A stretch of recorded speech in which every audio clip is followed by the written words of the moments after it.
Also, Rob van Gijzel aus den Niederlanden ist Vorsitzender des Intelligent Community Forum Foundation, einem internationalen Zusammenschluss von Smart Cities mit Sitz in New York. Bis 2016 war er 8 Jahre lang Bürgermeister von Eindhoven und zugleich Vorsitzender der Brainport Foundation, einer Kooperation von Industrie, Forschung und Regierung mit dem Ziel, die Brainport-Region zu stärken, eine der führenden Hightech-Regionen Europas mit Eindhoven im Zentrum, das 2011 auch zur World's Smartest City gekürt worden ist. Also er ist mit seiner Stadt wirklich ein Vorreiter in Richtung Smart City gewesen und kann uns natürlich berichten, was dort alles bereits erreicht wurde und was es gebracht hat.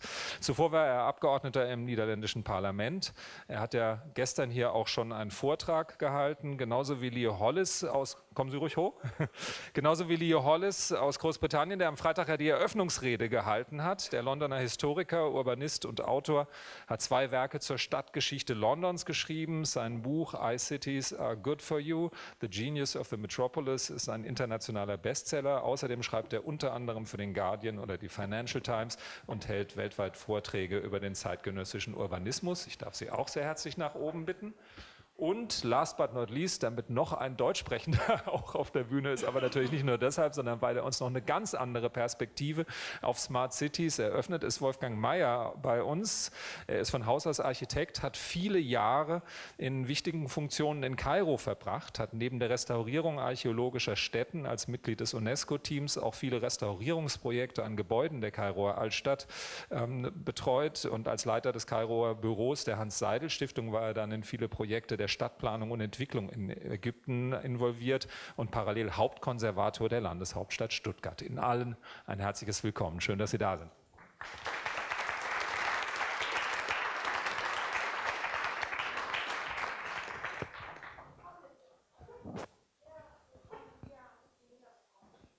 Ja, und vielleicht als erstes nochmal zur Begriffsklärung, weil ja nicht alle jetzt in den letzten Tagen mit dabei waren. Was ist eine intelligente Stadt überhaupt? Was ist eine Smart City für Sie? Was gehört da alles mit dazu? I think that although this concept is quite new in the public debate in Europe, in fact, cities in history in Europe have always been very smart in mixing people, being the spaces where we build living together, understand each other. We all know that in the Middle Ages, our cities in Europe played a major role for not only economic exchanges, but also cultural, intellectual exchanges. And we remember that, for example, Erasmus and Leonardo da Vinci kept traveling around Europe and exchanging and exporting, of course, their knowledge everywhere, from Italy to the Netherlands, to the UK, to France, to Germany, of course. Frankfurt was a big fair. And what we must make sure about is that not only our cities are facing the challenges of today in terms of good living, of course the climate challenge is absolutely major, of course, but I'm not the one in this panel to be the most legitimate to talk about that, but also in my view, the intercultural dialogue is absolutely essential in smart cities to face the 2 main challenges that I think our cities of the 21st century face today, which are first, the surge of new technologies, which can be the best or the worst. The best, of course, if they enhance communication between people, especially those who cannot travel. But the worst, if they conduct our citizens, to be all the time on their smartphone, to stay home, rather than to go outside for sports, arts, entertainment. And because I think that, of course, artistic experience, artistic expressions are the best way to overcome differences in culture, languages, and all sorts of barriers. And the second challenge is, of course, that of mobility. Mobility not only of goods, of services, of finance, but mobility of persons, which is only, in my view, at the beginning, because it goes with globalization. And of course, with the question of migration, how to organize migration, how to make it a competitive advantage rather than something that fuels extremism and xenophobia and even racism. So that's why I'm very happy to be here with you, because I hope we'll go further in these questions. Thank you. Herr van Gijzel, vielleicht können Sie uns ja erklären, gerade am Beispiel von Eindhoven, was eine Smart City ausmacht. Yeah, yesterday I told a little bit about my insights regarding to the smart city. I hate the word smart city, because smart city has been invented by Cisco and IBM. And the purpose of smart city was to introduce technology in cities, not to improve the quality of life of people. And I think the quality of life of people is the central item we are facing in this moment when we talk about smart societies. And that means that we got to involve people as well. So it must be an inclusive way of working with the people in the city and in charge. What we see is that we will see within, let's say, 2 generations that 80% of the people will live in cities. Worldwide. The reason for that is that it's a real vibrant ecosystem where you can meet each other, where you can find new ideas, where you can find your work, cultural exchange, that kind of things. Cities are very attractive on this moment worldwide. But it means that we got a huge assignment as local governments, together with the people, to give a new shape to these cities. Because we need housing, education, food problems we have to solve, energy problems we have to solve, and all these systems, I explained it yesterday, are outdated. So we have to find new ways to provide all these kind of systems on a new way that makes the living of the people in the city of a higher quality. And that is something we have to do together. And the key point is, well, there can be a European way to do so. I told yesterday about when we look to, for example, to the data and how the Americans are handling with the data, then you can see that they are mainly using it for commercial purposes. And when you look to Asia, they use it for more or less controlling purposes. But we can use the data, if the ownership is at the people, at the public interest, then we can use the data to improve the quality of the living in the cities. And that's what I mean with smart society. Thank you.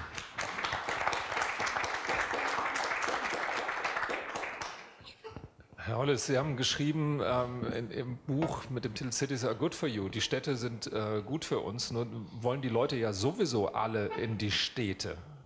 Ist die Smart City in erster Linie vielleicht dafür da, damit fertig zu werden, dass immer mehr Menschen in die Städte wollen? Oder wo sehen Sie die Aufgabe einer künstlich intelligenten Stadt?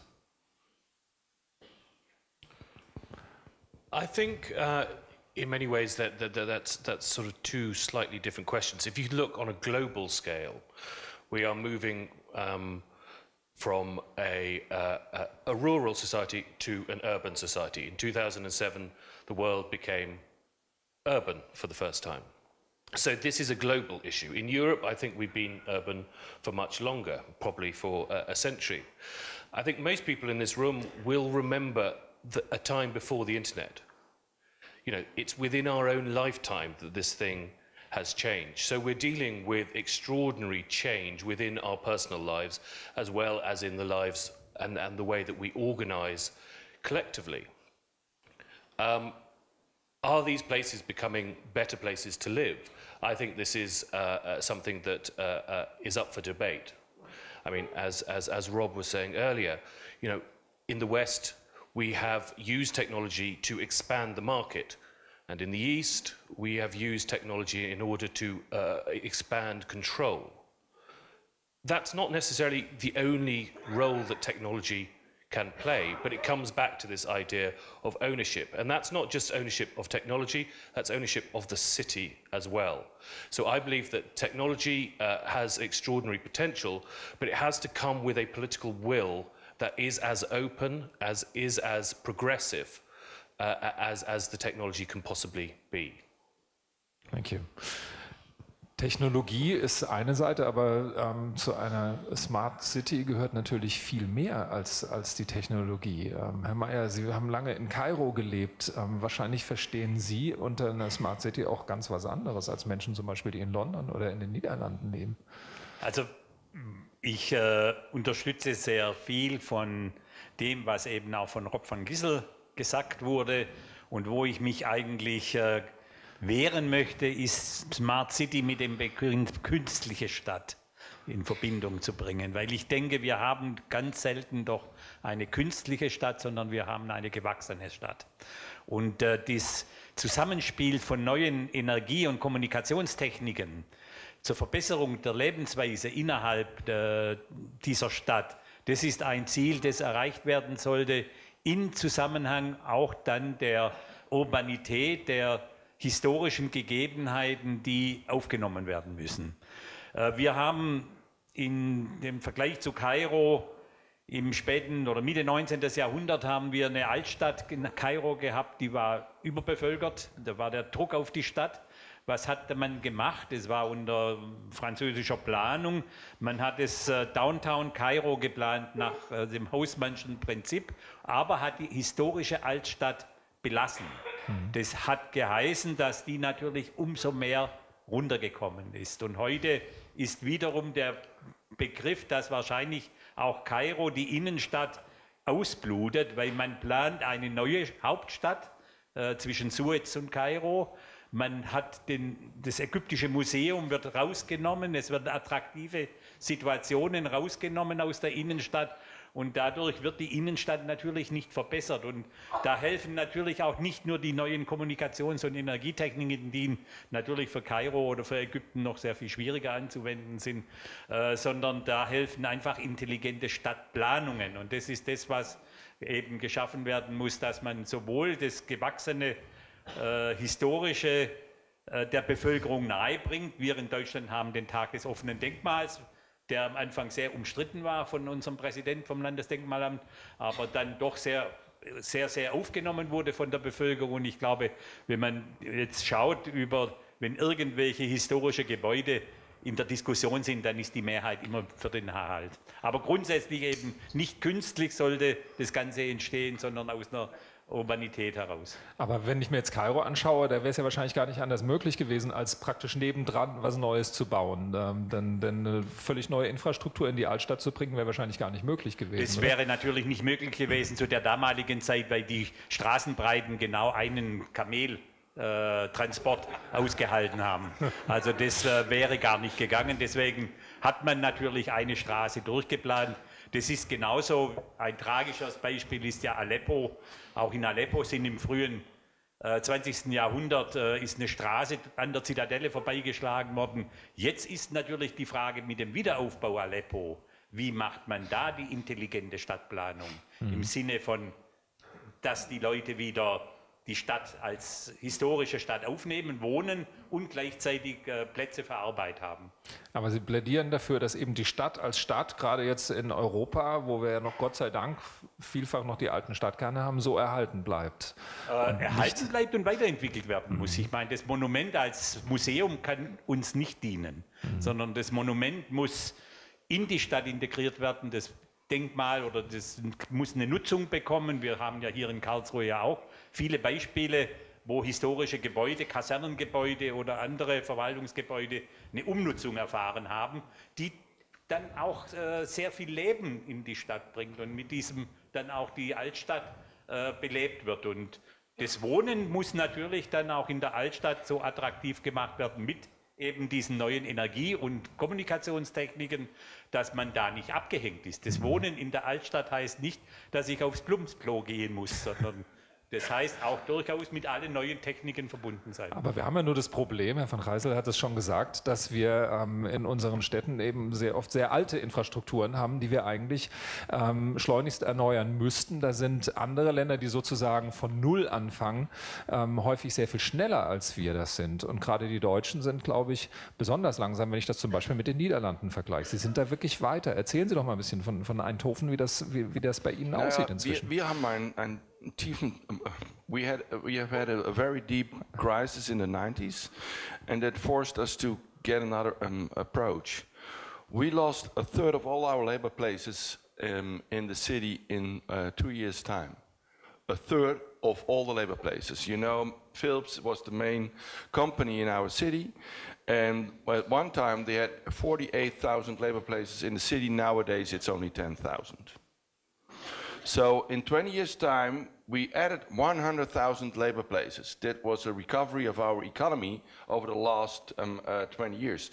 The point is that, well, Philips just left the city and went to South America and Asia. And there we got all the buildings, the premises of the former Philips company in the city, downtown. Well, we could do two things. There's just demolish and make new buildings. But it was a blessing in disguise. That was the first idea. But the soil was so polluted that Philips couldn't spend the money to clean the soil, so they couldn't, the position that you could demolish all these buildings was passed. And then we remained these buildings, we refurbished them, and it's really great. We are doing it with the people over there. And well, for example, there's one premises, it's large, it's 27 hectares. There are now 1,700 entrepreneurial companies, designers and high-tech companies. People are living there. We are shaping a new society over there, together with the people. We got new mobility systems, new infrastructure for internet, that kind of things, accessible. So you can do it with these people rather soon, I presume, in European cities as well. Of course, there is a point of advantage, because we don't start from the beginning. We already got an infrastructure, and there was a lot of cities.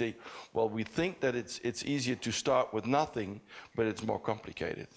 And that's something, well, you have to use what is from your historical advantage, and I think Europe can be an example worldwide how we can deal with smart city developments or smart society developments. And this is something, yesterday I told, the Brexit is there, so the English people are going out of the European Union. So we don't need to be Anglo-Saxon anymore. We can be Rhinelanders again. And that's a completely other way of working. The Rhineland model is the model of collaboration, working together, join forces between the national government, the commercial sides, and the scientists. In the Anglo-Saxon, we are working together, and if we don't like, we will see each other as a judge.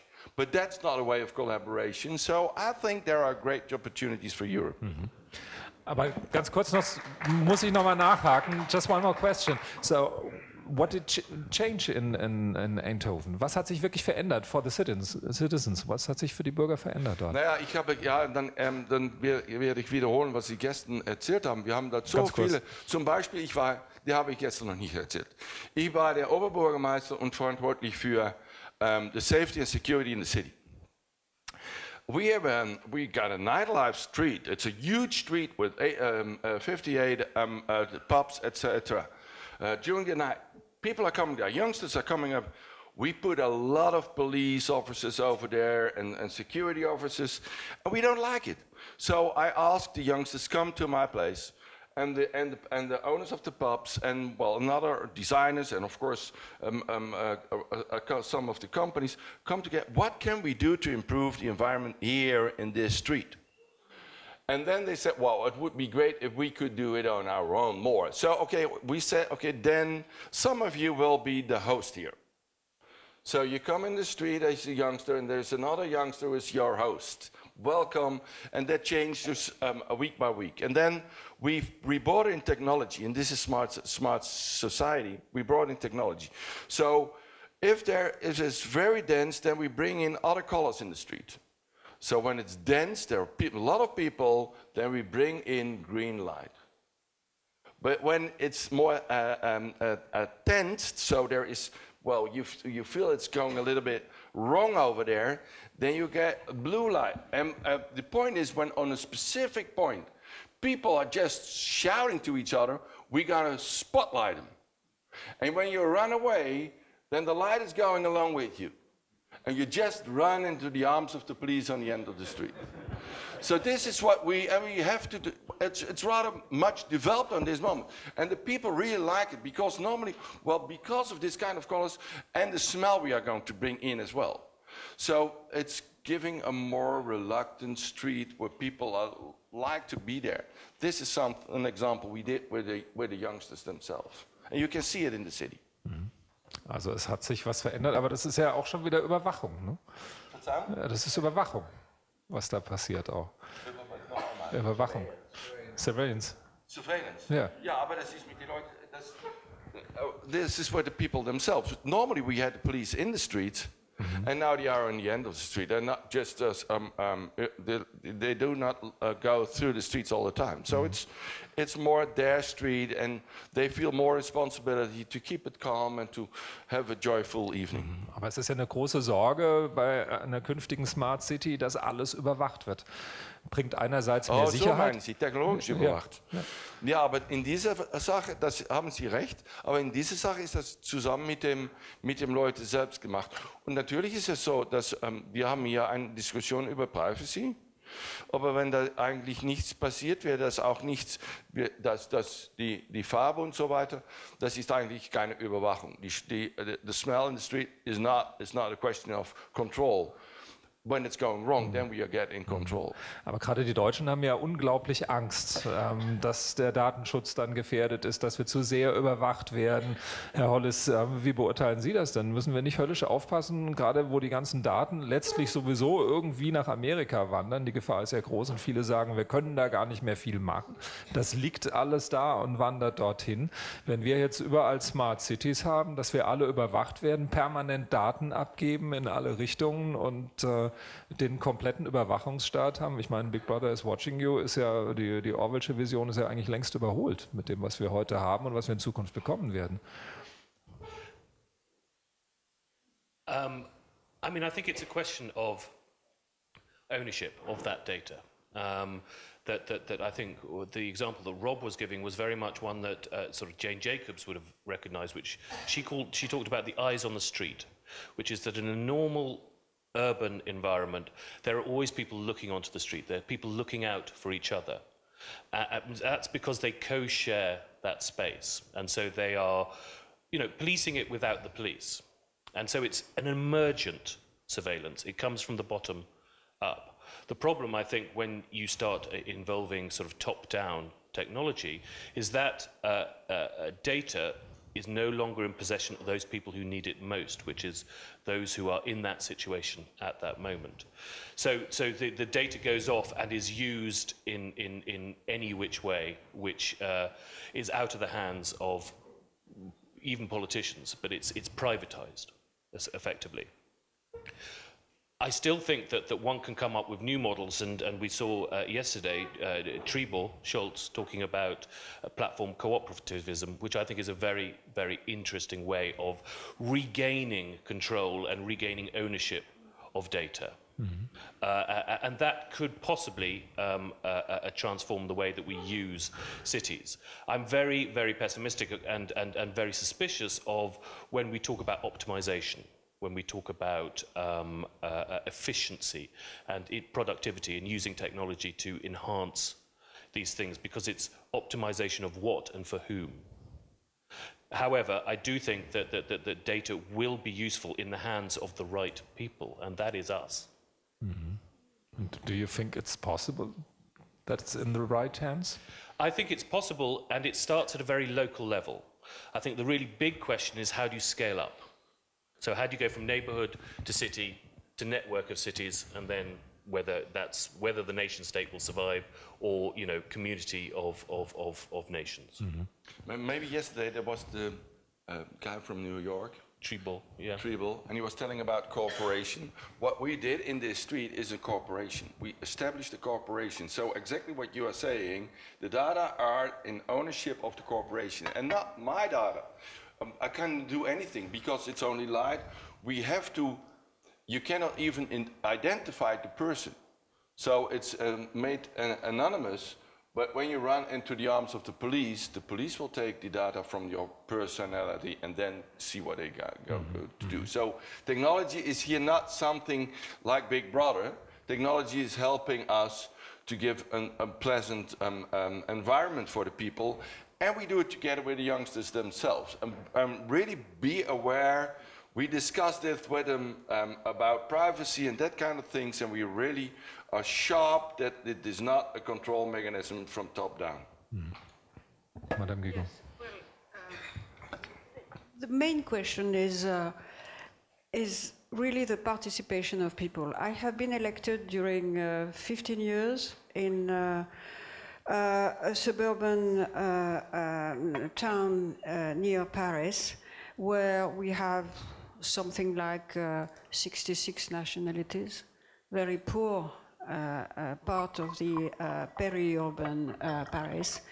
And I can say, for example, there has been very recently an initiative taken by, that came from the bottom, taken by the mothers of youngsters in one of those, quarters where we have a lot of difficulties, when on the 1st of January, dozens of cars were burnt voluntarily. And the mothers decided to group themselves and to be in the streets on the 21st of December, and they avoided, because they talked, and they use, of course, the smartphones, because they involved the youngsters who did not want the cars to be burned, and they succeeded in having none of the cars burned there for the first time in many years. And the question is, how do we build on these very successful initiatives from the bottom? Because of course, the difficulty is to generalize that, to see how can we help without being suspected to monopolize or for electoral reasons, to build up a clientele. And this is what is, for me, the most difficult thing. And I find it easier when there has been work by local authorities, like the one you described, to involve on all sorts of initiatives the citizen. And that's why in our programs in the ALF, we put citizenship at the heart of our programs for youngsters. What does being a citizen mean to you? How can you get the tools, intellectual, material tools, to express yourself in your environment? How do you go outside your home, outside your quarter, outside your ordinary behavior and surroundings? And how can you express yourself? And the great success of our Young Arab Voices, which reached 80,000 youngsters in the South Mediterranean, where the urbanistic question is something that will not be solved in the near future, I think. Well, it's something that's very, and we want to use the new technologies, especially, of course, the web, internet, to have more cross-exchanges between young Arab voices and young Europeans, because we have the feeling that, for example, if youngsters from the South Mediterranean, from Cairo or Alexandria, heard what you have done in your city, then it would give them ideas. That's why we are developing the Erasmus Plus program, where the ALF is a coordinator. And if I'm very sure that this is, of course, one of the good use of new technologies, naturally. Thank you, Herr Meyer. Aber ich denke, gerade die Kommunikationstechniken, wir haben ja alle vor 7 Jahren den arabischen Frühling erlebt. Und die jungen Leute waren angewiesen auf diese Kommunikationstechniken. Was natürlich die heutigen Regierungen, ob in Ägypten oder Marokko oder Tunesien, genau das jetzt gemacht haben, dass sie diese Leute jetzt so überwachen, dass das gar nicht mehr möglich ist, dass die jungen Leute sich so frei austauschen können, weil in diesen Ländern, wo die Kontrolle eben nicht von unten nach oben geht, sondern wirklich von oben nach unten, so stark ist, dass die Leute sich heute kaum trauen, ohne einem persönlichen Treffen irgendwelche Informationen weiterzugeben. Das heißt, da hat sich im Grunde das Ganze gegen die Menschen gekehrt. Es war eine Riesenhoffnung, dass es gerade über die sozialen Medien der arabische Frühling funktionieren kann. Und das ist ja alles schiefgegangen. Sicher, ich meine, die Leute in Syrien, Ägypten, Tunesien, die hatten ja nicht die Smart City im Hintergrund, sondern denen geht es um die Lebensgrundlage. Hunger und Armut waren die Themen. Aber sie haben sich dagegen gestellt, gegen diese repräsentative und sehr direkte Regierung, gegen die Korruption, die in diesen Ländern vorherrschte. Und heute ist so, wenn ich mit den jungen Leuten in Kairo dann meine Shisha rauche, dann merke ich, dass da kaum mehr so viel frei gesprochen wird wie noch vor 6, 8 Jahren. Man traut sich auch nicht, die Ägypter sind bekannt für ihren Humor und ich habe immer jede Woche einen neuen Witz über Mubarak gehört, aber kein Mensch traut sich einen Witz über Sisi zu sprechen in den Straßen. Die Taxifahrer sind nicht mehr bereit, da offen zu sprechen. Yes, but that's where internet is very useful because it's it's more difficult to identify where it comes from, and I think we could I'm convinced we have a partnership with Facebook, for example, to try to have our youngsters to use internet to have a positive narrative on our region, both Europe and South Mediterranean, and I am quite because when youth speak to other youngsters, they find the words. You can have the best anti-radicalization official programs; they will not work because they are suspect. In in our world of fake news, of suspicion, you need to have a very sincere expression. In saying they will not work, I of course exaggerate because I know very well, as former Minister of Justice, that there are things that must be done by states and local government. For example, reinsertion of prisoners, inside our societies, but. The contribution of youngsters to peace and stability will be more and more essential. And we've got to give them the ways to express themselves and to dare overcome the official interdit. And this is why we think in the ALF that the webinars that we are organizing, exchanges, each week, that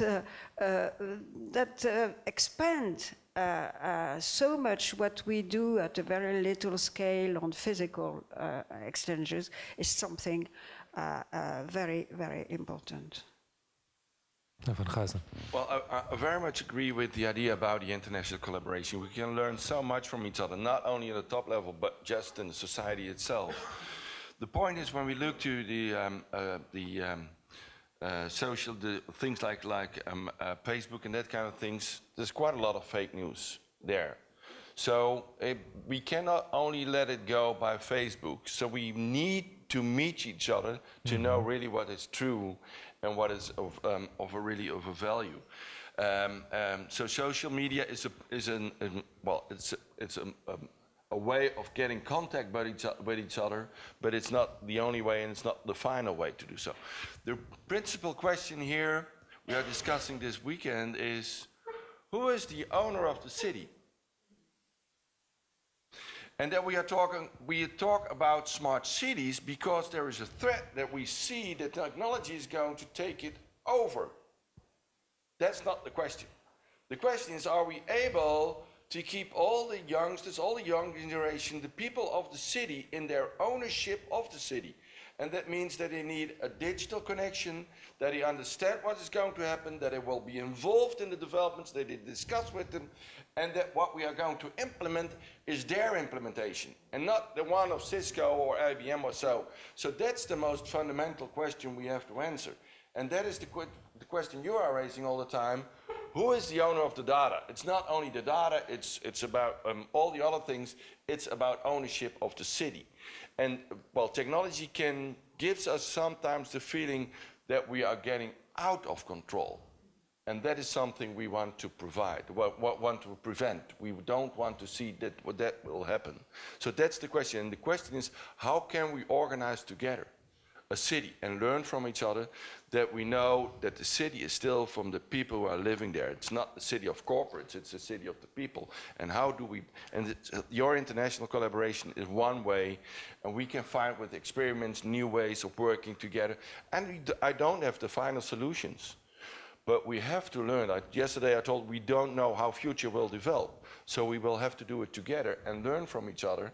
But the final point is that the city is from the people who are living there. Sie sagen, Sie haben selber die Antworten nicht. Wie sieht die Antwort aus? Denn wir brauchen natürlich die Unterstützung der Unternehmen, der großen Konzerne, um all das zu erreichen. Das heißt, das ist ja nicht so einfach zu erfüllen, dass die Stadt den Städten tatsächlich gehört und eben nicht den großen IT-Unternehmen. Naja, das ist ziemlich einfach, doch.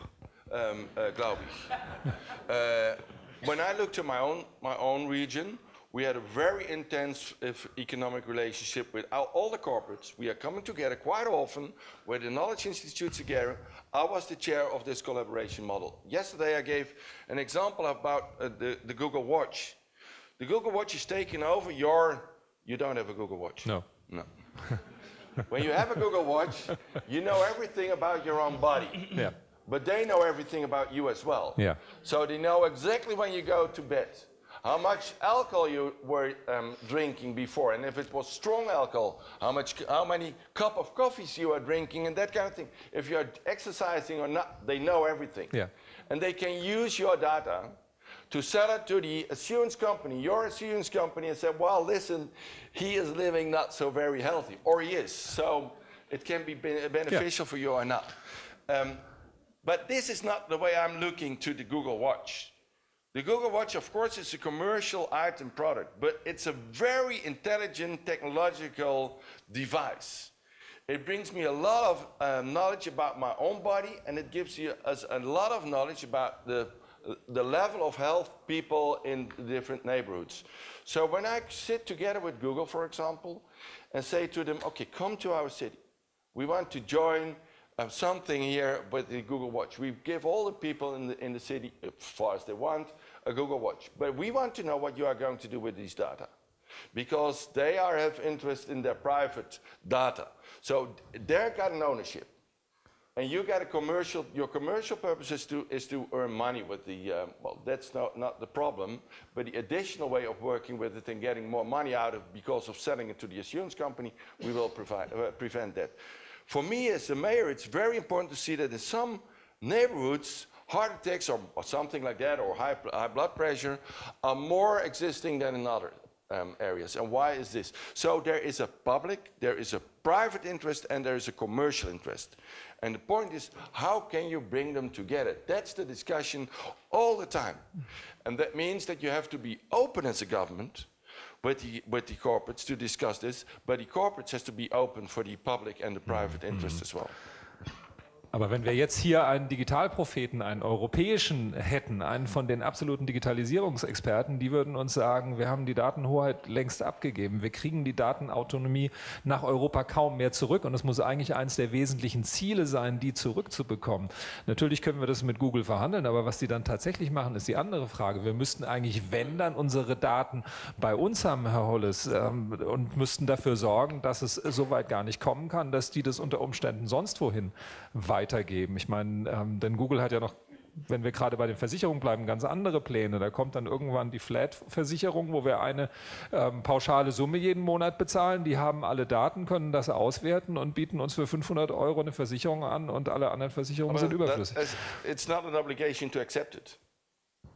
We can just get our rights back as far as necessary. So, but we are not discussing it either. So it just happens, it's overcoming us, and my point is, see what's happening, discuss it, and try to find new ways, because this technology is really coming. And when we leave it to the American, I know exactly what will happen. This is something we have to join in Europe. That's why Lind is very important, this collaboration between the cities, that we can organize it like a European model. What I told you before about the data, about Rhineland's model, we have to join forces here. And not let it go out to the United States and see what the Silicon Valley corporates are going to do with our lives. I mean, I completely agree on that. I mean, obviously, at the moment, Silicon Valley have better lawyers than most cities because it's in their, advantage to do so. Nonetheless, just this week, Apple have agreed to hand over all its data on any Chinese citizen that uses some of their devices. And that's a deal that they've done with the Chinese government in order to expand their market there. We also, I think, have an obligation as citizens to recognize that it's not just our data that's being privatized, but it's the ground beneath our feet as well. So it's both data and physical. It's certainly in the UK and America and various other places, the privatization of public space is becoming increasingly an important and dangerous problem. So it's the privatization of everything. It's not just a data issue. Ich würde sowieso gerne ein bisschen von den Daten wegkommen und ein bisschen mehr noch zu den gesellschaftlichen Aspekten kommen. Die Stadt der Zukunft, die intelligente Stadt, ist ja, Städte sind das heute schon, auch ein Labor im Grunde, in dem wir die Globalisierung leben.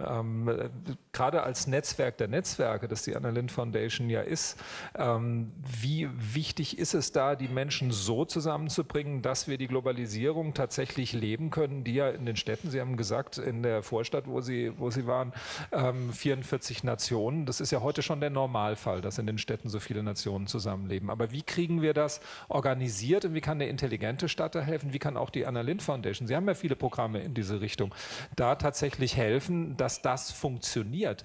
Denn wir müssen das ja letztlich, was in den großen Städten vielleicht irgendwann wirklich funktioniert, auch auf unsere ganzen Länder übertragen. Denn da haben wir die Themen ja genauso. Und dass das Stadt-Land-Gefälle immer größer wird, das kann ja nicht das Ziel sein.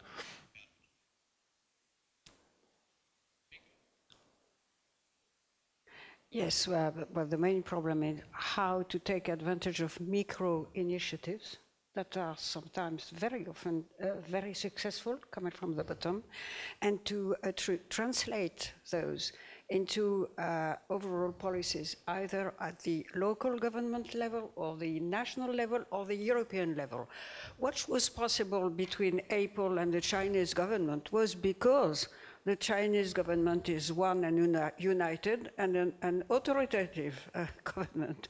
Can you imagine that between European nations inside the European Union? There are so many different interests. That's why I think that we cannot dissociate the initiatives we take on the grounds and the fact that in our globalized world, there are challenges that need to have a united Europe and united Europeans, because otherwise, we will be just swept out of history and we will have nothing to say. Now, coming back to what we try to do from our bottom initiatives, well, on intercultural dialogue, we want in this new 3 years phase we are opening this year for the ALF, to build up what we call, this may be a very ambitious word, an academy, a new academy for learning intercultural dialogue in our cities and elsewhere. Because in our programs, we have a lot of youth coming from rural areas who will become citizens of our cities in the future. And therefore, we are going, and have started to develop some key activities in this respect. I want to quote some of them. For example, organize regional trainings with, of course, our NGOs, addressed to educators from the formal and informal sector, based on main reference resources that we already have developed. For example, the ALF Education Handbook on Intercultural Citizenship, which has been published in 2017, which gives very concrete recipes to educators how to introduce, for example, the question of religion in our discussions, how to respect each other in that, how to make sure that prejudice and does not impeach the debate, and we want our trainings to address around, at the beginning, 150 educators. So if there are, among the ALF network, but elsewhere in your cities, if you're interested in that, you could cooperate with us. One second initiative is to exchange on good practices. We've heard very interesting things here, but they are not sufficiently known. And that, of course, is very important. And educational practices for social cohesion, dialogue between refugees or migrants and the local population. What can we do about that? There are lots and lots of initiatives in this field. And of course, I want to mention as well that we want to call for projects in this view for application that would involve many countries of our 42 members, and that would involve all sorts of local partners as well. So, and within 2 or 3 years' time, we would organize a contest giving an award to the capital, the best capital, either in Europe and in the South Mediterranean, of intercultural dialogue. That's what we want to build in the next 3 years. This is very concrete. We need partners for that. But I already know that on the ground of the programs we have yet developed, we have the youth that are ready to build on that.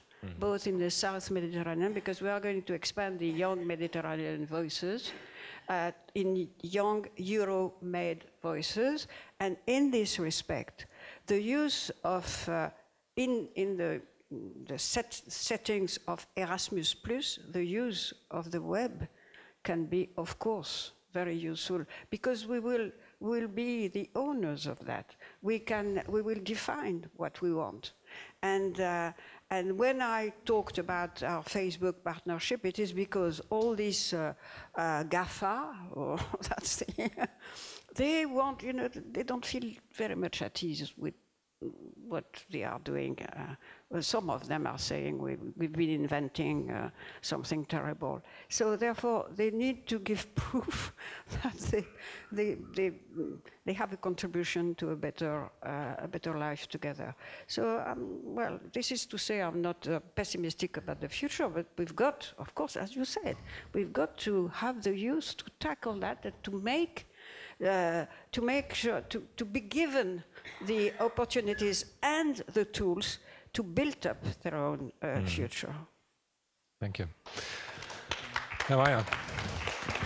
Ja, ich wollte eigentlich nur noch in dem Umgang mit den Daten sprechen wir natürlich letztendlich von Europa und den europäischen oder amerikanischen Städten. Wenn ich jetzt an eine Stadt wie Kairo denke und wir geben jedem von der Bevölkerung so eine Watch, so eine Google Watch, dann wird sich am Verkehr nichts ändern, weil der wird uns sagen, der sitzt 4 Stunden im Auto, um von Mahdi, vom Vorort in die Innenstadt zu kommen. Das heißt also, diese Daten bringen momentan nichts, sondern viel wichtiger ist der Dialog über die Zukunft einer solchen Stadt. Und da ist zum Beispiel Der jetzige Minister of Housing, Mr. Mabuli, der war vorher Leiter vom Stadtplanungs- oder der ministerialen Planung. Da gibt es eine Vision 2050 von Kairo. Da war so, dass der nur noch von Historic Clusters gesprochen hat. Da war in den Friedhöfen, die bewohnt sind von Hunderttausenden von Leuten, hat man einige Monumente als Cluster genommen und der Rest sollte Park werden. Genauso wie am Nordfriedhof oder große Durchschleisen. Das ist natürlich gegen die Bevölkerung und das kann man sich dort gar nicht vorstellen. Und wenn man sich einfach vorstellt, dass in Kairo pro Einwohner etwa 0,5 Quadratmeter öffentliches Grün besteht, aber dieses öffentliche Grün er gar nicht betreten darf, weil er, wenn er in den Al-Azhar-Park gehen möchte, der von der Aga Khan-Stiftung finanziert wurde, dann muss er Eintritt bezahlen. Das heißt, der Bürger hat normalerweise kaum die Möglichkeit dort rein. Dann sind da der Dialog ein ganz wichtiger Punkt, um erste Daten zu bekommen, um überhaupt in eine Planung zu starten. Aber wenn Sie von Kairo sprechen, eine Stadt, die in der Masse auch erstickt im Kern, dann frage ich mich, wie das bei uns weitergehen soll. Wenn wir gerade über intelligente Städte, die Städte immer attraktiver machen, sie womöglich immer noch mehr Sogwirkung entfalten. Wir haben ja sowieso diesen Trend in die Städte. Jetzt ist im Moment als Allheilmittel der Wohnungsknappheit in den Städten wird von Nachverdichtung gesprochen. Das heißt, immer noch mehr Menschen in die Städte reinholen. Ich weiß nicht, wer in solchen nachverdichteten Städten tatsächlich noch leben will, außer den Leuten, die sich vielleicht nichts anderes leisten können.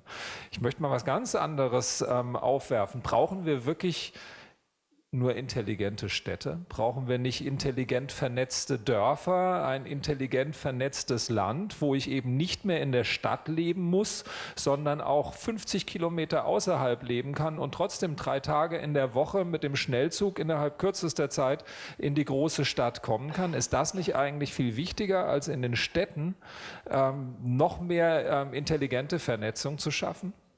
Ich glaube, wenn man den Begriff Homeoffice weiter sehen würde, dann ist es sicherlich oder könnte ein Ansatz sein. Ich denke aber, es ist sicherlich nicht die Möglichkeit, dass wir jetzt im ländlichen Raum neue Smart Cities sozusagen bauen mit einer Attraktivität und die Innenstädte entleeren wollen. Das wird nicht, glaube ich, funktionieren. Es geht nicht um Entleeren, aber es geht um ein bisschen den Druck rauszunehmen, der ja im Moment eminent hoch ist. Und ich habe neulich einen schönen Artikel gelesen über Montabaur. Die haben auf einmal einen ICE-Bahnhof und auf einmal ist Montabaur für Leute, die im Raum Frankfurt arbeiten wollen, eine hochinteressante Stadt geworden. Also man muss nur den ICE-Bahnhof hinlegen und schon auf einmal wird eine Stadt, die vorher völlig uninteressant war, interessant. Ja, und wenn wir da intelligente Vernetzung schaffen, natürlich auch über Homeoffice oder so, aber auch mit ganz anderen Möglichkeiten, mit einem Internet eben auch in der S-Bahn zum Beispiel, wo ich eben auch in der S-Bahn sitzen kann und schon arbeiten kann, weil wir wollen ja auch die Arbeitszeiten so auflockern, dass es nicht über Präsenzpflicht geht, dass ich da mit meinem Laptop sitzen kann. Auf einmal können die Leute ganz woanders wohnen. Wir müssen doch eigentlich eher auch drüber nachdenken, wie wir Städte entlasten können, vom immer noch enger werden. Als Stuttgarter wissen Sie, wovon wir sprechen, wie schlimm das ist, wenn eine Stadt überhaupt nur noch steht. Da gibt es ein Buch vom Friedman am Anfang dieses Jahrhunderts und da hat er geschrieben, the world is flat, and it's not true. He said, well, you can be in the Rocky Mountains or in the Himalaya and you can be in connection with the rest of the world. There's no necessity for urban development because you can work from every place in connection with all the people in the world. And it's not true. Because it's not only internet is our life, our connection is our life. Meeting you, going to the bar, discuss things, think over, find culture, going to the theater, have all that kind of things. And if you are not going to organize it on a central place where you can find these theaters and cultural activities, then it will not be there anymore. So there must be a scale in which it's affordable for us to join and to go to a theater or a bar or do other things together. And the other point is, well, you know the Netherlands, we discussed it, you have been in the Netherlands. You live with 16 million people. Is it overdense? No, not at all. Not at all. Our largest city is Amsterdam, 800,000 citizens. The second one is Rotterdam, 600,000. The Hague, 500,000. Our city is near to 300,000. That's the size of the cities. And still it can be possible to make it to smart societies. It's not necessary to get the size of London or Paris. That's not what we are talking about. They exist already. And then you can improve the city and the quality of the city by using new technologies, and they are doing. But all technologies as well. For example, in Paris, there's a great program for bicycles. And it's done with a little bit of technology so that you can identify your person and the bike, and that you cannot pick it away.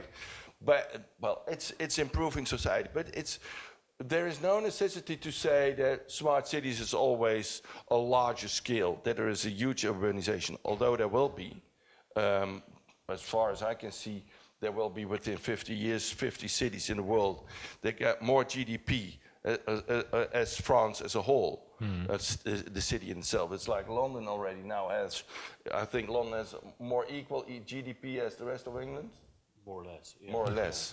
So the importance of the city is huge, but that is not the discussion here. The discussion is how are we going to use technology to improve life. And this point is, and I can't repeat it enough, we have to make it to an equal society. An equal society is the best for prosperity of the people and the society as a whole. And what is a threat is that technology can split this, that people are not equal anymore because they got not access to the data, there's no ownership, and that is something we really have to face over and over again. And that's my responsibility in the city, that if we are going to do new things, involve people, and try to use the new technology in their benefit. And, well, I can repeat it over and over again, but that's the only thing that's... Ja, aber Equal Society heißt auch, das Land nicht zu vergessen, sondern es auch anzubinden. It's also connecting the people in the country. Well, yesterday I explained an enormous conflict I got with the national government. For example, I just gave yesterday the example of the device where you can find within half a minute. But I wanted to do something with Uber. Uber is, well, I see the technology is great, the implementation is bad. There is no right for the drivers. It's just American liberalism what you see there. So I wanted to use the Uber technology and ask Uber to come to my city. And with the existing taxi drivers or taxi corporates, we wanted to go to a new model. When you look to the city of Eindhoven, every taxi is driving, in general, 9 minutes in an hour. That means that in these 9 minutes, you have to pay a full hour. Because the taxi driver has to be paid, the car has to be paid, they are there for an hour. So you drive only 9 minutes, but you have to pay for an hour. So if you can lower the price, then the people will more easily will take a taxi. So what we did is we figured out that if we use the application of Uber with the smartphone, that we can drive 30 minutes in an hour, the price will be half, and the income of the taxi driver will rise on the same moment. And we were working on this. I was not interested in the end model, but in the transition. And on the moment we had an agreement with Uber, the national government literally came in and prohibited discussion. Why? Because in our legislation, and I did it my own in 1998, I did a taxi legislation, and I made an amendment that because the taxi drivers are asking more money than they, it's a little bit of fraud. So I had the obligation of computers, board computers, in the taxi. And well, with Uber, you don't have a board computer, you got a smartphone. Yeah. And our national government don't want to have Uber in the Netherlands, like in several other countries. So they use this legislation by saying, well, you are working against this legislation because you are not going to board computer anymore, you are going to use a smartphone. And then they say, we don't know exactly where the text. I can tell you with a smartphone, We know everything about every trip, and there is no financial problem. Our tax ministry know exactly what you have earned over the last, let's say, a month or something like that. So it's not the question of that it is impossible, but they don't want it. And you see quite often that the vertical world of the national state is in conflict with the horizontal way of we are going to experiment and find the new future. And this is something I explained yesterday. We got something with Philps, and it's great. It's about a completely disruptive new way of raising plants. It's with red and blue light. Plants are not growing by heat or water only. They are grown by a specific light and a specific recipe on DNA. And if you give it to plants, then a square meter is enough for all the vegetables and fruits that are necessary for me in a year time. Well, it's very sufficient, and you don't need insecticides, pesticides, that kind of things. It's a reliable food, and it's indoor. Smarte Landwirtschaft. It's not allowed Ja. in the Netherlands. We want to do so, but we got a legislation that fruit and vegetables should be in proper natural soil. Ich möchte trotzdem noch mal auf die Situation in den Ländern draußen. In den Niederlanden wird ja viel gemacht. Ich habe gerade einen schönen Artikel gelesen über das, was in den Gewächshäusern da passiert. Was vielleicht tatsächlich manche Lösungen bringen kann. Aber ich möchte noch mal drauf kommen. Uber ist ein städtisches Problem. Wir reden viel von autonomen Fahren. Ist das nicht vielleicht auch eine Chance, eben smarte Dörfer, auch das Land anzubinden in die Städte, dass sie teilhaben können an dem, was in den Städten passiert? Wir haben ja gesehen auch wieder, das politische Problem, das wir in Deutschland haben, das überall mit den Rechten ist, dass es ja überwiegend auch auf dem Land so viele gibt, die sich abgehängt fühlen, die sagen, wir wählen jetzt andere Parteien, wir wollen nicht mehr so weitermachen. Und das heißt, wir müssten die doch eigentlich mit reinholen in das, was in den smarten Städten passieren kann. Das heißt, wir müssen eigentlich das ganze Land vernetzen. I think one can think of the city both as a place and a set of behavior. So, you know, there is a French philosopher called Henri Lefebvre who talks about global planetary urbanization.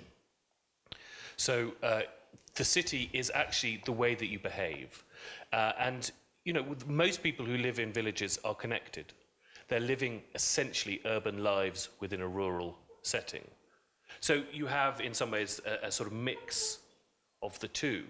However, what they're missing out, I think, unless they go into the city to work every single day, is some of the absolutely crucial identities of what a city is. I think you feel that there's probably a maximum size of what a city can be. I think actually, depending on the way that it's organized, a city can be huge. I think you know, a city can keep on growing as long as it is organized equally, and there is opportunities for all. But if you consider a city to be a complex organism, something that grows from the bottom up, it is more creative. It can actually be more ecological than any other form of a sort of, I suppose, social organization. It's the result of 9,000 years of experimentation, of how we come together, how strangers meet, how we learn and formulate trade rules, how we you know, educate each other. Technology adds a whole new layer onto that, but I feel that technology should be used in order to enhance those characteristics of what a city is as a social place, rather than try and transform it into something completely different. So I think undoubtedly there is a real crisis between the rural and the urban. It is said that by the end of this century, the whole world will be 95% urban. That is to say that 180,000 people every single day are moving to the city somewhere in the world to make it home. That still leaves a lot of people who are not getting the kind of attention, the kind of help that they need. I think that has to be addressed, but the way that the century is going, is towards larger and larger cities. And so we need to work out how to organize those spaces. Aber man darf da natürlich die Frage nicht außer Acht lassen, ob wir uns das leisten können, ob die Menschen sich das leisten können. Wir haben in Deutschland die Riesendiskussion, dass die Menschen sich die Städte nicht mehr leisten können. Das ist in anderen Ländern nicht anders. London ist unfassbar teuer, Amsterdam ist unfassbar teuer zum Leben geworden. Wir haben die Tendenz in Deutschland immer weiter.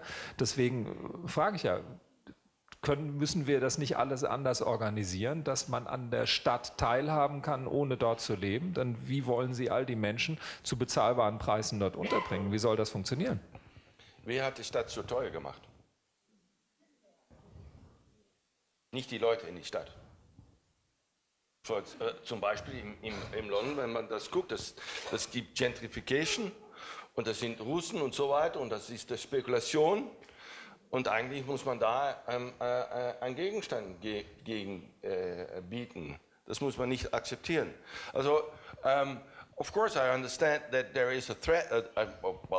There is a problem in cities. Well, the price is high when you look to San Francisco or Los Angeles or even New York. It's very expensive, but it's immediately a threat. I had the obligation of the national. I had the assignment of the national government to make a housing program for cities as Amsterdam or Rotterdam, because of a whole generation are excluded for housing in the city itself. Because there are investors who only are looking to the money and not to the quality of the city. And for the future and the quality of the city, it's necessary to get the generation between 20 and 35 years who are now forced to go out of the city, come into the city.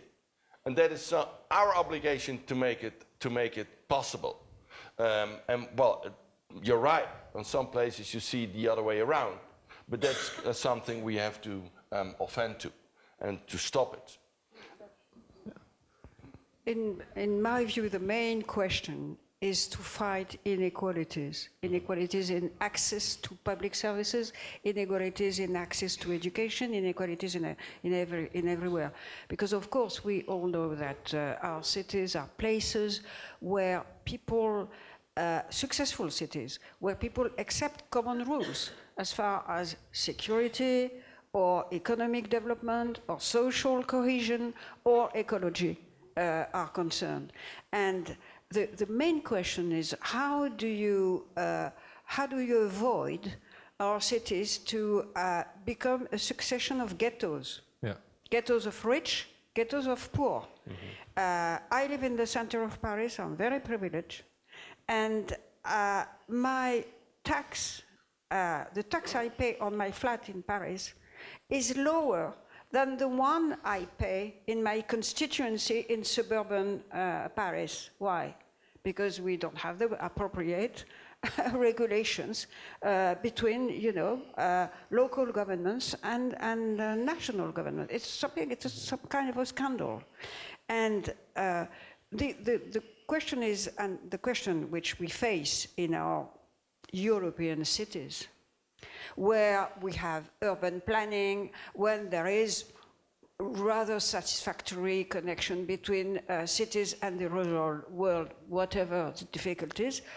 When you look at what is happening in the South Mediterranean countries and in Africa, it is very frightening. In Cairo, for example, you just can't breathe. I'm not talking about New Delhi or cities like that, where I don't know how people can live there. And therefore, unless we have citizens aware that everything is of their own responsibility, everywhere they can act, maybe on a very little scale, is very important. This is why appropriation by citizens of any kind of initiative is very important. This is why giving them the possibility to express themselves is very important. This is why I am not, despite growing difficulties in our European Union and in our surroundings with growing extremism and everything, and the question of exclusion, of closing as opposed to openness, I remain rather optimistic because when we have what we call our intercultural trend report every 3 years, and this is the third one. We've been doing that for the last 12 years, and it shows a remarkable stability and coherence in the aspiration of civil societies, either in Europe or in the South Mediterranean. More than 70% of our societies, of our citizens, say that sharing diversity is a richness and that we can build on that. And when asked, well, are you not, don't you think that terrorism, that migration, uncontrolled migration, you say, yes, there are problems. But we believe that we can build, provided we give the citizens the means to do so, intellectual and material. We believe we can build together because it has been our history and because we are bound to have a common destiny. And that's, I think, at any level, and the most difficult is to have the right connection between the ground level and different levels of authorities. I think really it's all the more important that we make that understood and known. And I think it's also incredibly important to note that when you do create an inclusive city, it is messy, and it is contingent, and it takes longer time for decisions to be made, and it depends on good decision making rather than on good data. You know, particularly in a city like London, it's very easy to run a city when you're only talking to the 1%, to the super rich. When you're talking to all the different other stakeholders, or people who should be stakeholders, it gets more confusing and it's hard. Technology is not going to get rid of that difficulty. What it does is allows you to access some kind of information, but it comes down to brave and courageous and imaginative decision making and voices, and that's it. We cannot have the optimized city and it being a fair city. You know, the fair city is one that is messy. Thank you. Haben Sie Fragen, meine Damen und Herren?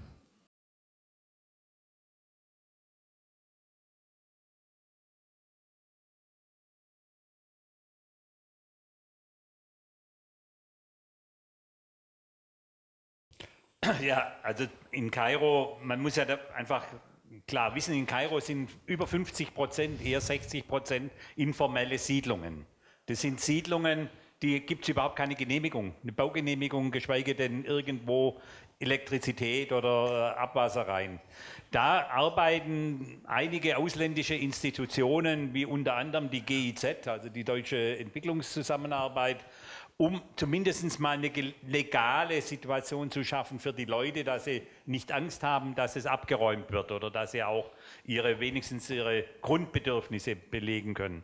Jeder Ägypter, der jetzt aus dem sogenannten Mittelstand kommt und versucht, aus der Stadt rauszukommen und diese gated communities zu ziehen.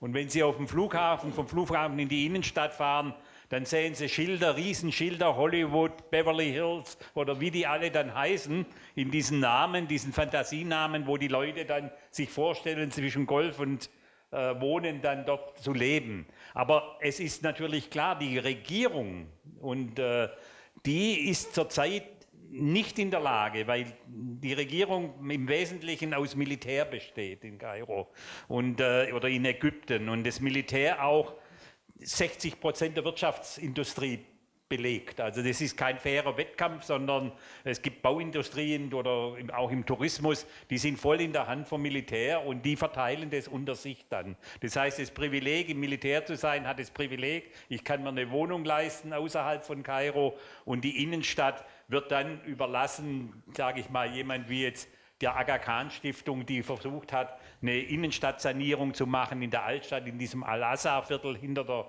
großen Moschee, das aber dann mit der Revolution sofort kaputt ging, weil dann hat jeder, da waren ja gab es ja keine Bauaufsicht mehr, jeder hat abgerissen, hat gebaut, wie er wollte und so versagt natürlich da jede Aufsicht. Also es ist sicherlich schwierig, Sie sagten, die Hoffnung stirbt zuletzt, das ist auch mein Motto immer, auch in der Zeit, wo ich da verantwortlich war für die Seidel-Stiftung, haben wir viele Programme in Stadtplanung über Dezentralisierung versucht zu machen. Wir versuchten auch die Struktur zumindest anzusprechen, dass man eine Dezentralisierung braucht, um nicht alles von Kairo sozusagen direkt zu planen, dass wenn in Aswan oder in Mittelägypten irgendwo eine Stadtplanung ist, dass die auch in ihrer Eigenverantwortlichkeit sind. Aber da ist es leider so, dass eben auch wieder übers Militär der Gouverneur, also der sogenannte Ministerpräsident, wenn man so sagen will, der wird dort eingesetzt, aber der kommt nie aus der Region, sondern der kommt immer von woanders, um eben frei zu sein, unter Anführungszeichen, in seinen Entscheidungen. Also es bleibt schwierig.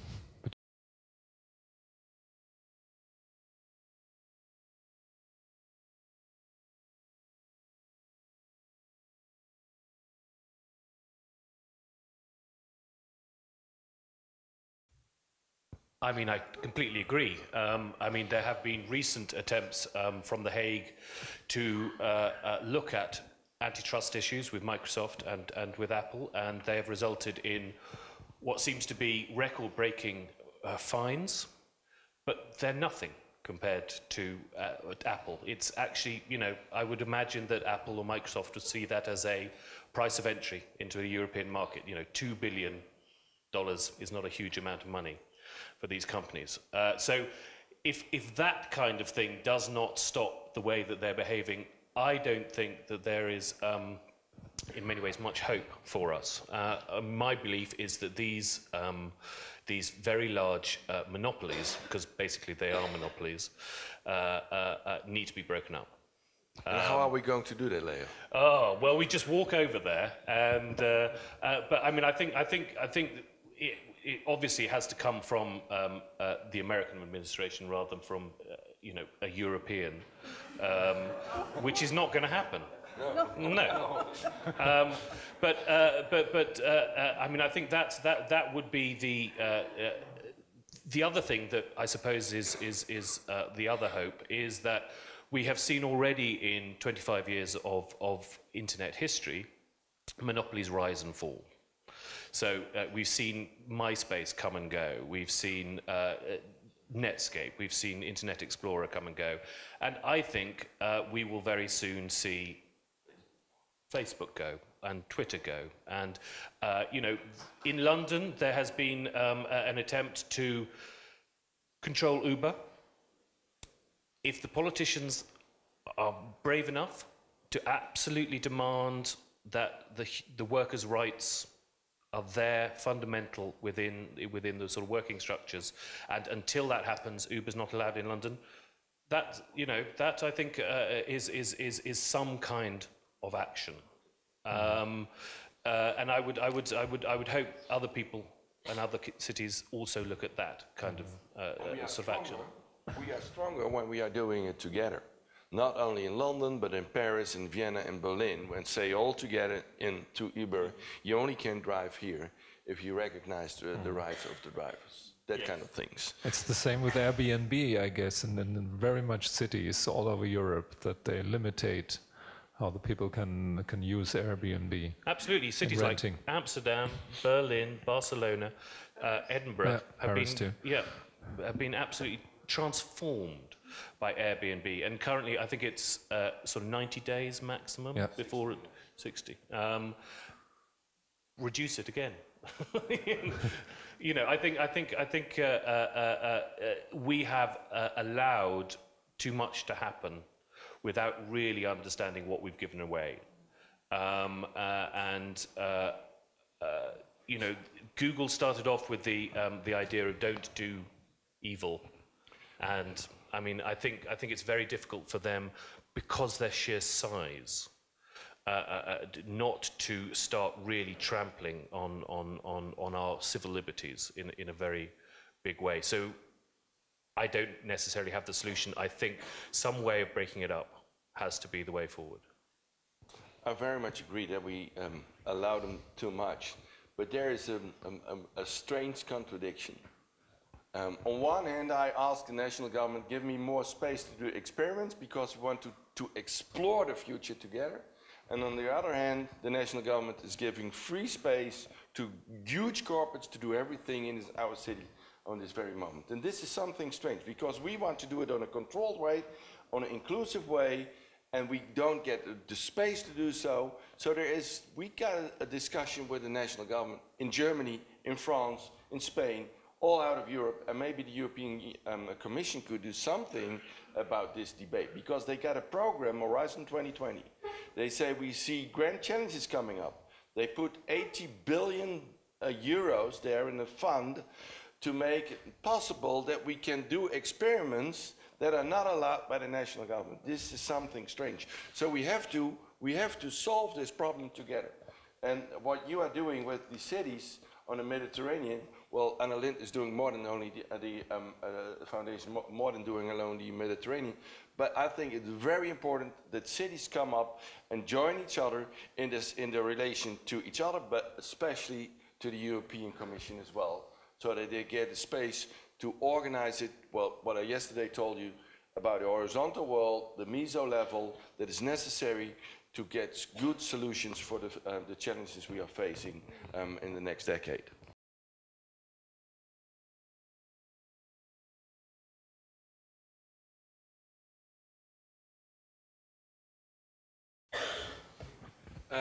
Ich denke, Sie haben recht. Ich habe gestern etwas erzählt about our relation and collaboration with the Fraunhofer Institute. We try to develop the city of the future. It's in our region, and the city of the future is not a city as a whole, but we are making a neighborhood, and we try to find out how what is going to work and what is not going to work. It's about technology, but the main point here is to involve people. So we are not going to make Songdo or Masdar, where they make cities, new cities of the future, where technology is the main point there. We try to learn with each other, okay, what is a convenient city for people?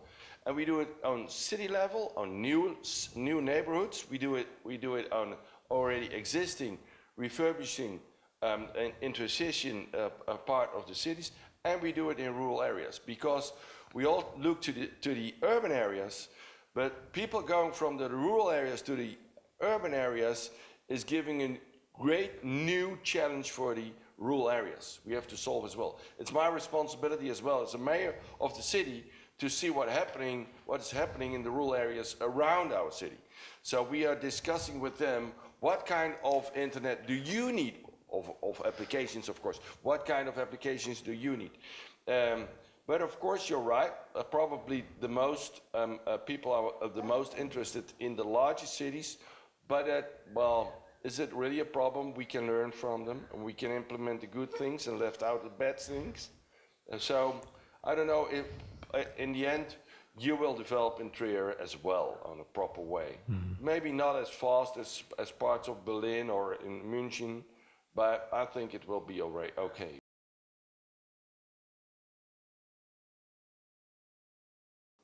There is no answer on this moment. It's impossible to answer that. Yesterday I told you what will be next.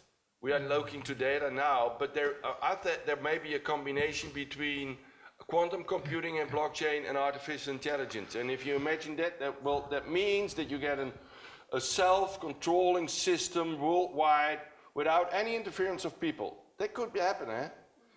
But this is a nightmare. So we know what can come up, and we are there.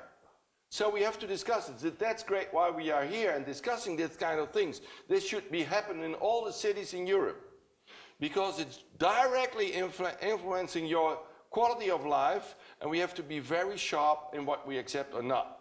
And this is a little bit concerning me, that we are not, the people are, well, you invited 200,000 people. You invited 200,000 people here. In Karlsruhe? Yeah, because 300. in the newspaper, you invited 200,000 people. There are 150 here. So, and this is in my city exactly the same. So we must be aware that something's going up, and this must be a national and European debate far more sharper than we do until now.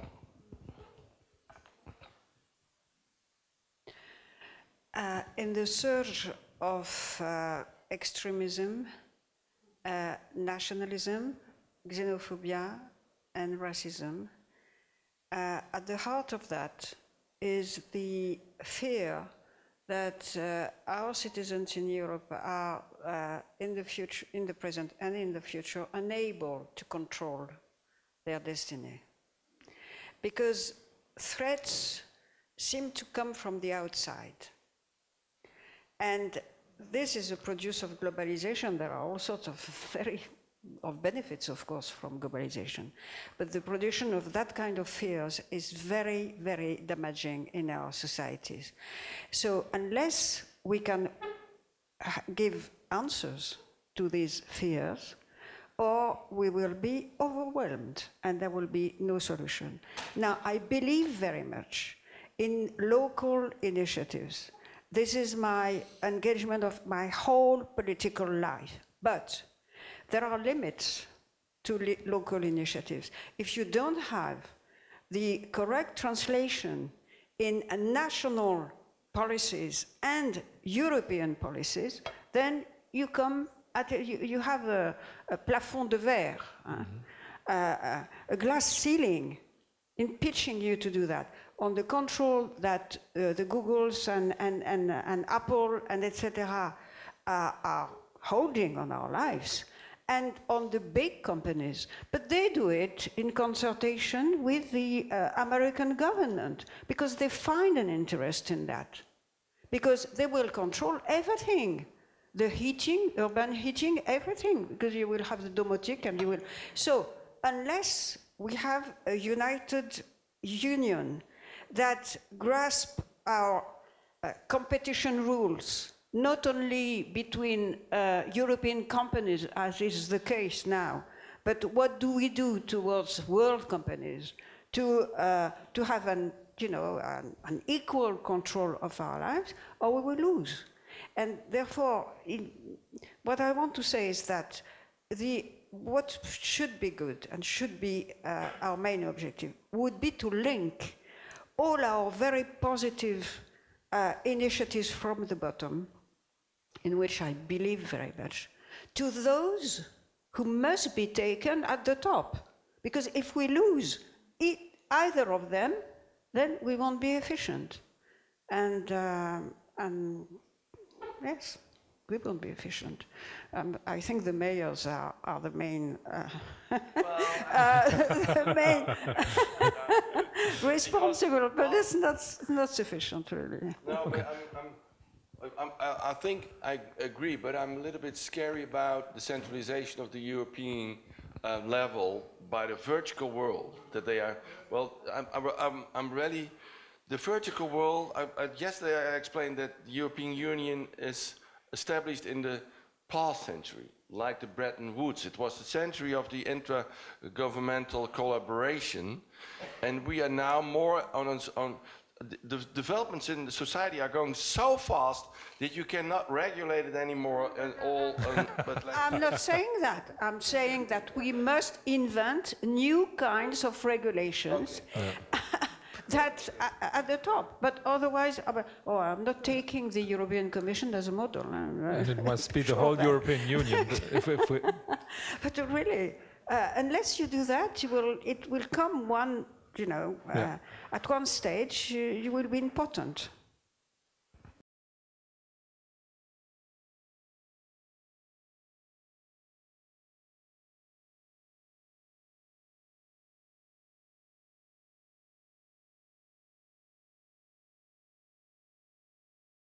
Also ich denke, sicherlich ist diese verschiedenen Ebenen, und da beginnt die Schule schon als erstes eigentlich, dass man in der Schule dieses Thema aufnimmt und in der Schule diese Partizipation, dieses Nachdenken über was man ändern muss oder was man verändern möchte, dass das schon dort anfängt. Mhm.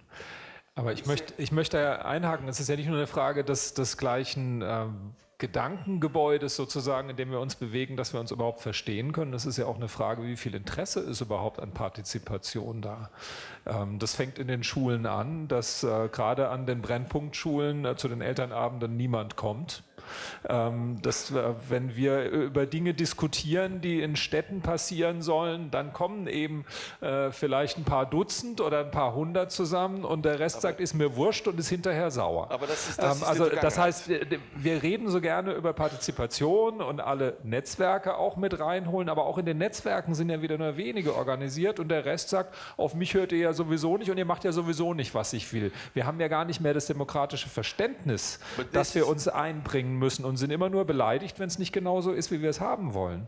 This is the old-fashioned way of looking to participation.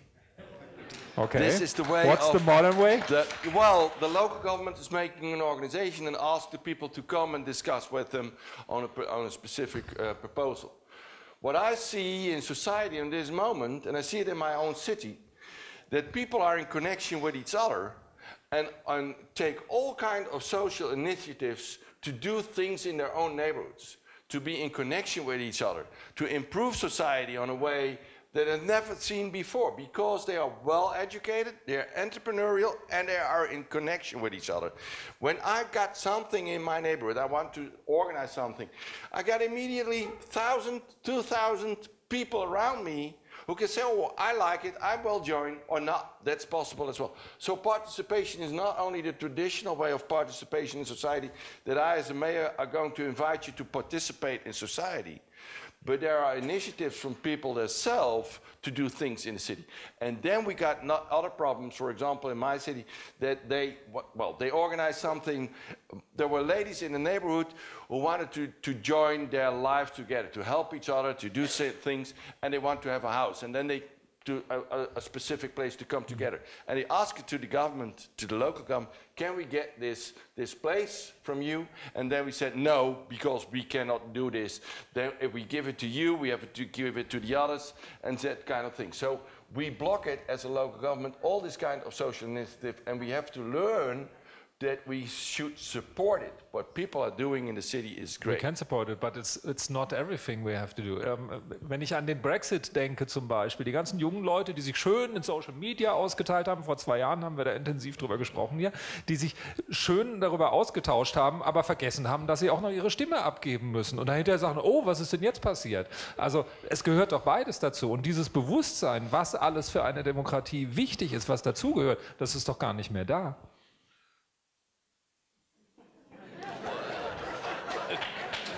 Clearly, I'm not a big fan of referendums.